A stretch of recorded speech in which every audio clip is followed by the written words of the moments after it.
2 ಕೋಟಿ 10 ಲಕ್ಷ ಅಂತಂದ್ರೆ 1/3 ಅಂತಂದ್ರೆ 70 ಲಕ್ಷ ಆಗುತ್ತೆ. ಅದನ್ನ ತೀರ್ಮಾನ ಮಾಡಕ್ 20 ವರ್ಷ ಬೇಕಾ ಅಥವಾ ಅವ್ರ ಷೇರು ಕೊಂಡ್ಕೋತೀರಾ?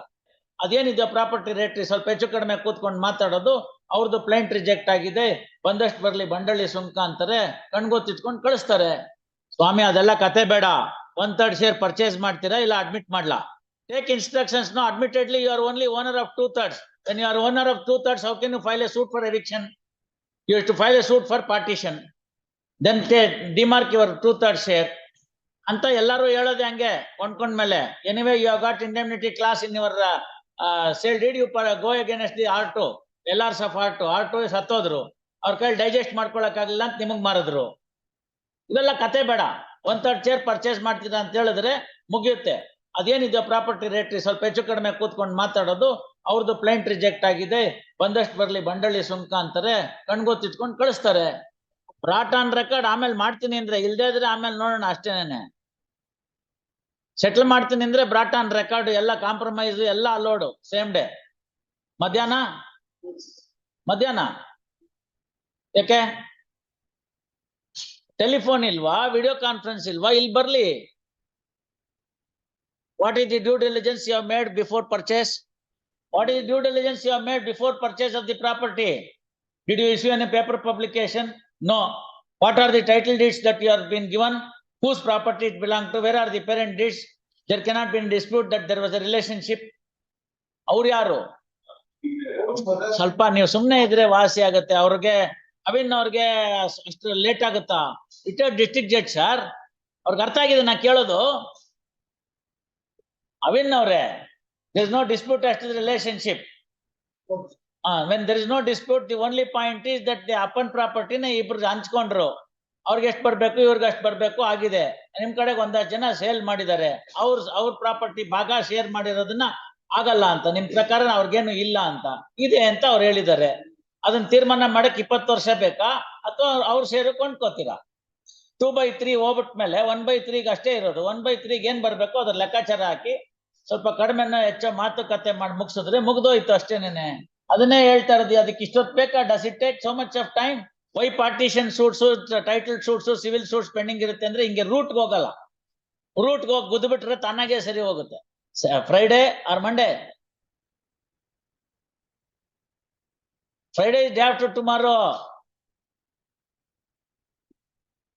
ಅದಕ್ಕೆ ಮಂಡೇ ಅಂದ್ರೆ ನೀವು ಫ್ರೈಡೇ ಅಂತೀರಿ. Call your clients this weekend and discuss and then report on 5/12 at request of first week 5/12 at request of both. Release this matter on 5/12 at 2:30. ನೀವು ಅಷ್ಟೇ ರೀಸನಬಲ್ ಆಗಿ ಕೊಡಿ. ಎಲ್ಲಿದೆ ಪ್ರಾಪರ್ಟಿ ಇದು? ಆಚಾರ ಕನ್ನಹಳ್ಳಿ ಅಂದ್ರೆ ಎಲ್ಲಿ ಬರುತ್ತದು? ಆ ಕಡೆ ಅಲ್ಲೆಲ್ಲೋ ಮುಂದಕ್ಕೆ ಹೋಗ್ಬೇಕು. ಎಷ್ಟಿದೆ size of the property? All right, you are in occupation, you have enjoyed all these years. That should also be taken note of while sitting for settlement.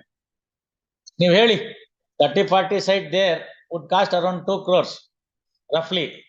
If you take it as 2.10 roughly with 2-storied building, 2 ಕೋಟಿ 10 ಲಕ್ಷ ಅಂತಂದ್ರೆ 1/3 ಅಂತಂದ್ರೆ 70 ಲಕ್ಷ ಆಗುತ್ತೆ. ಆಯ್ತಲ್ಲ ಅವ್ರ share. 70 ಲಕ್ಷದಲ್ಲಿ ಅವ್ರ ಬಾಡಿಗೆ pink ಎಲ್ಲ ತಿನ್ಕೊಂಡಿದ್ದಕ್ಕೆ, ಅಷ್ಟಿಂದ ಅವರೇ ಆಕ್ಯುಪೈ ಮಾಡಿದ್ದಕ್ಕೆ, ಎಂಜಾಯ್ ಮಾಡಿದ್ದಕ್ಕೆ 20 ಲಕ್ಷ ಡಿಸ್ಕೌಂಟ್ ಮಾಡೋಣ.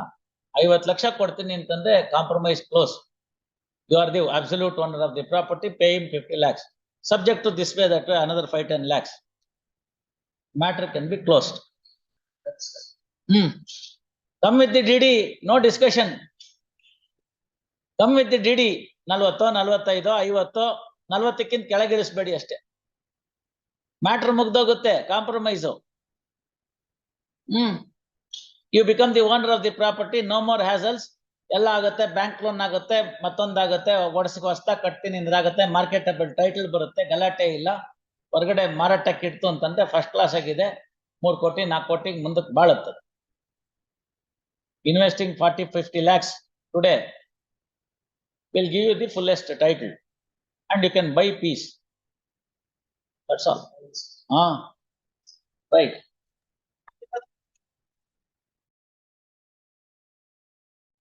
ಆಯ್ತು ಸ್ವಾಮಿ, ಅದೆಲ್ಲ ಮುಗೀತಲ್ಲ.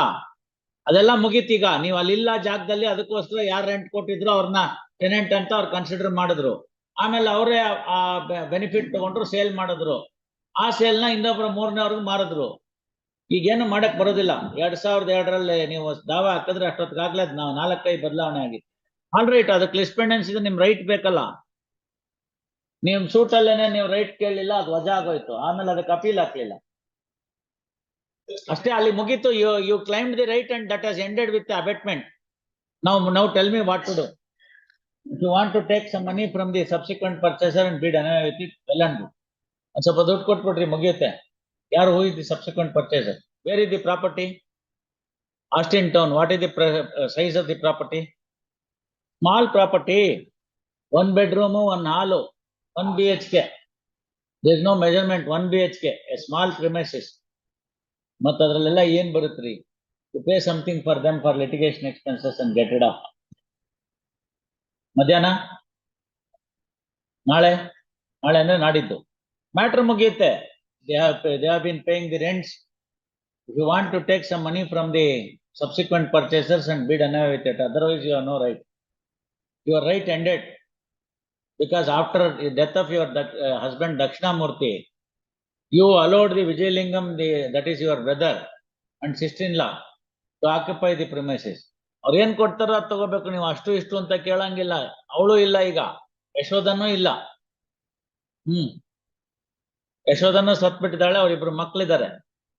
ಅದರ್ವೈಸ್ ಏನಿಲ್ಲ ಅಲ್ಲಿ. ಇಷ್ಟ ತನಕ ಲಿಟಿಗೇಟ್ ಮಾಡಿದ್ದಕ್ಕೆ ಏನಾದ್ರು ಬರ್ಬೇಕು. Yes, request of both release this matter on 4/12 at 2:30. ಅದೇನಿದೆ ನೋಡ್ಬಿಟ್ಟು ಮಾತಾಡಿ. ವರದರಾಜನ್ ಅವ್ರ ನಂಬರ್ ತಗೊಳ್ಳಿ, ಅವ್ರಿಗೆ ಹೇಳಿ ಇಷ್ಟ ಮಾಡ್ತೀವಿ ಅಂತ. ಸ್ವಲ್ಪ ಏನಾದ್ರು ಕಾಣೋ ಹಂಗ್ ಕೊಡಿ. Put an end to this litigation. Actually you are buying peace. ಅವ್ರದ್ದು ಆಯ್ತಲ್ಲ, ಅವರೆಲ್ಲೋ ಇದ್ದಾರೆ, ಬೇರೆ ಕಡೆ ಇದ್ದಾರೆ. ಅಪೀಲ್ ಪೆಂಡಿಂಗ್ ಇದ್ದೇನಕ್ಕೆ ಒದ್ದಾಡ್ಕೋಬೇಕು? ಮತ್ತೆ ಅವ್ರಿಗೇನೋ ಒದ್ದಾಡ್ಕೊಂಡ್ರವ್ರು ಯಾಕೆ ಇರ್ಬೇಕು? ಆರಾಮಾಗಿರ್ಲಿ ಅವರು. ರೈಟ್. ಅಭಿನವ್.